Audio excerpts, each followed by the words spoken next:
Hey guys, welcome back. The Science Fiction and Fantasy Writers of America, a nonprofit organization of professional writers, published an article on their website entitled Disney Must Pay Alan Dean Foster. The organization asserts that Foster, renowned author of Star Wars, the novelization of the very first film, Splinter, of the Mind's Eye, the first sequel novel, as well as the novelization of Alien, Aliens, and Alien 3, has been denied royalties from Disney. These royalties were payments owed to him as specified in his contract when the rights to these properties were acquired by Disney. But according to this article, Disney's argument for not paying him is that they purchased the rights but not the underlying obligation. Foster penned an open letter to Disney, which he read during a press conference hosted today. Take a look. When you purchased Lucasfilm, you acquired the rights to some books I wrote. The novelization of Star Wars, the very first film, Splinter of the Mind's Eye, the first sequel novel in the expanded universe. You owe me royalties on these books. You stopped paying them. When you purchased 20th Century Fox, you eventually acquired the rights to other books I had written. The novelizations of Alien, Aliens, and Alien 3. You've never paid any royalties on these or even issued royalty statements for them. All of these books are still very much in print. They still earn money. For you. When one company buys another, they acquire its liabilities as well as its assets. You're certainly reaping the benefits of the assets. I'd very much like my minuscule, though it's not small to me, share. You want me to sign an NDA, a non-disclosure agreement, before even talking. I've signed a lot of NDAs in my 50-year career. Never once did anyone ever ask me to sign one prior to negotiations.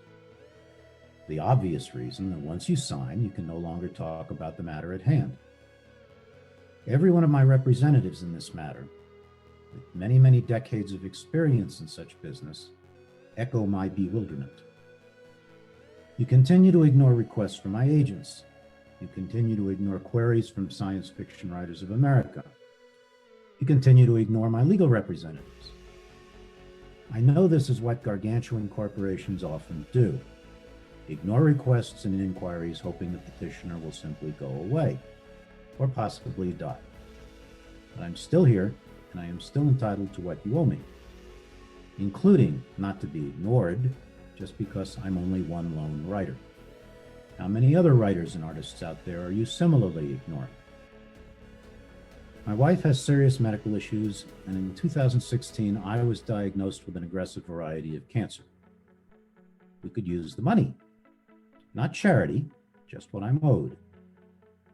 I've always loved Disney, the films, the parks, growing up with the Disneyland TV show. I don't think Uncle Walt would approve of how you're currently treating me. Maybe someone in the right position just hasn't received the word. Though after all these months of ignored requests and queries, that's hard to countenance. Or as a guy named Bob Iger once said, the way you do anything is the way you do everything. I'm not feeling it. I will say this, asset acquisition isn't always as straightforward as most people generally believe. It's not a given that the acquisition or the purchase of a property or an asset means assuming all the liabilities associated with it. It's not at all uncommon for the parties to these contracts or transactions to actually negotiate which liabilities will be assumed and which won't. This is intended to minimize the buyer's risk under circumstances where such risk would exist, so that they aren't subject to infinite liability. Still, it's not a good look for Disney. Star Wars, especially, is one of the most beloved IPs of all time. The novelizations are prized by longtime fans. To treat writers this way is bad enough.